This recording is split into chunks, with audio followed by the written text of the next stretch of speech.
রবিবার মুখ্যমন্ত্রী ডাক্তার মানিক সাহার হাত ধরে তীর্থমুখের ঐতিহ্যবাহী পৌষ সংক্রান্তি মেলার শুভ উদ্বোধন হয়।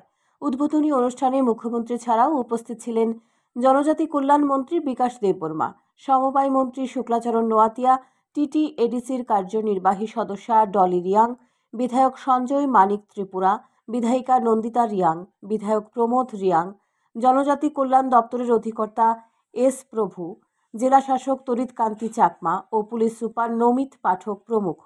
অনুষ্ঠানে সভাপতিত্ব করেন করবুক ব্লকের বিএসির ভাইস চেয়ারম্যান প্রণব ত্রিপুরা।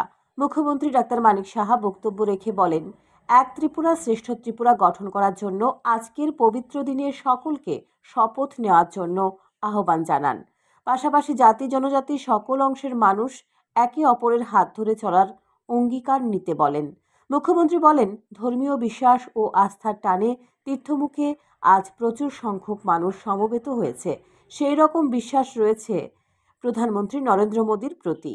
তিনি বলেন, প্রধানমন্ত্রী নরেন্দ্র মোদীর মার্গদর্শন অনুসরণ করে রাজ্যের উন্নয়নের জন্য কাজ করছে সরকার।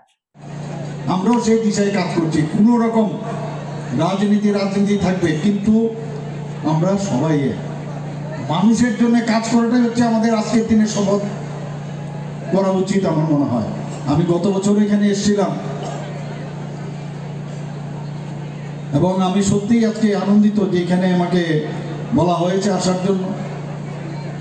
আমি ধন্যবাদ দেব ত্রিপুরা সরকারের এখানে ডিস্ট্রিক্ট ম্যাজিস্ট্রেটকে। জনজাতি কল্যাণ মন্ত্রী বিকাশ দেববর্মা অনুষ্ঠানে বক্তব্য রাখতে গিয়ে বলেন, আগামী মার্চ মাসের মধ্যে তীর্থমুখ এলাকায় মোবাইল টাওয়ার প্রতিস্থাপনের কাজ সম্পন্ন করা হবে। এছাড়াও তিনি বলেন, অত্র এলাকার উন্নয়নের জন্য জনজাতি কল্যাণ দপ্তরের পক্ষ থেকে 15 কোটি টাকার একটি ডিপিআর তৈরি করা হয়েছে। উদ্বোধনী অনুষ্ঠানে বক্তব্য রাখতে গিয়ে টিটিএডিসির কার্যনির্বাহী সদস্যা ডলি রিয়াং তীর্থমুখ এলাকার সার্বিক উন্নয়নের জন্য মুখ্যমন্ত্রীর নিকট আর্জি জানান। তিনি বলেন, তীর্থমুখ হল জনজাতিদের গয়া কাশী। এই স্থানটির সাথে জনজাতিদের ধর্মীয় ভাবাবেগ জড়িয়ে আছে।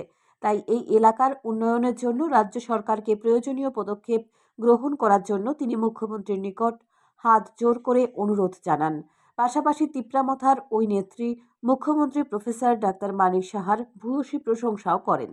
সোমবার সকাল থেকে গোমতীর উৎসস্থলে গঙ্গা পূজা, অস্থি বিসর্জন ও পূজার্চনার কাজ শুরু হয়ে যায়।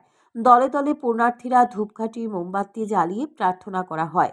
মকর সংক্রান্তির পুণ্যতিথিতে মাথা মুন্ডন করে পুরোহিতের মন্ত্র উচ্চারণের মধ্য দিয়ে পূর্বপুরুষদের উদ্দেশ্যে তর্পণ ও অববাহিকা করা হবে।